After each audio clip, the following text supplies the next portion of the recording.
शेतकरी बहुजन समाजाचा भाजप हा राजकीय पक्ष नाहीच नाही। त्यामुळे भाजपमध्ये प्रवेश करणाऱ्यांना तुमचा धैर्यशील पाटील होऊ शकतो, असा इशारा शेतकरी बहुजन चळवळीतील सामाजिक कार्यकर्त्यांनी दिला आहे। आरएसएस या संघटनेची भाजप ही राजकीय विंग आहे। आरएसएस मधून केडरबेस कार्यकर्ते तयार केले जातात। या कार्यकर्त्यांना प्रशिक्षणातून उद्दिष्ट दिले जाते। हे उद्दिष्ट भाजपमध्ये आरएसएस मधून आलेले केडरबेस कार्यकर्ते कायम नजरेसमोर ठेवतात। केडरबेस कार्यकर्त्यात एका विशिष्ट समूहाचा भरणा असतो। अशा कार्यकर्त्यांना सत्ता मिळाल्यानंतर सर्व मानाची पदे दिली जातात। बाहेरून पक्षात आलेल्या कार्यकर्त्यांपेक्षा केडरबेस कार्यकर्त्यांना अधिक मान दिला जातो। या कार्यकर्त्यांचाच पक्षात शब्द चालतो। उदाहरणार्थ नरेंद्र मोदी, देवेंद्र फडणवीस, नितीन गडकरी, माजी राज्यपाल भगतसिंग कोश्यारी यांसारखे बहुसंख्य नेते आणि कार्यकर्ते। अशा केडरबेस नेते आणि कार्यकर्त्यांसाठी भाजप जीवाचे रान करतो। पक्षात बाहेरून आलेल्या नेते आणि कार्यकर्त्यांबाबत भाजपच्या थिंक टँकला एवढे देणे घेणे नसते। त्यांचा फक्त वापर करून घेणे एवढेच ध्येय असते। आरएसएस पुढे भाजपच्या कोणत्याही नेत्याची डाळ शिजत नाही। आरएसएस म्हणेल तीच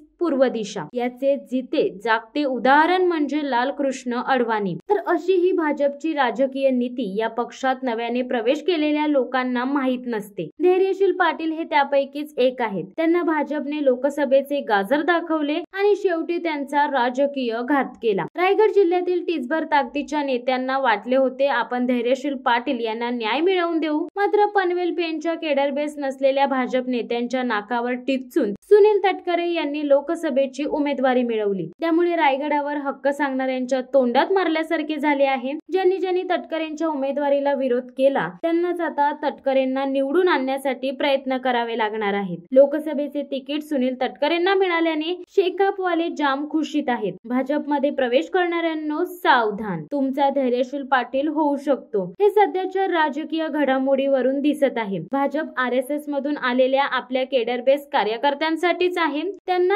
आयाराम गयाराम यांच्याविषयी काही देणे घेणे नसते। शिवसत्ता टाइम्स न्यूज ब्युरो रायगड। दे धडक बेधडक वृत्त देणाऱ्या आपल्या शिवसत्ता टाइम्स न्यूज चॅनलला लाल बटन दाबून सबस्क्राईब करा आणि बेल आयकॉनला क्लिक करायला विसरू नका।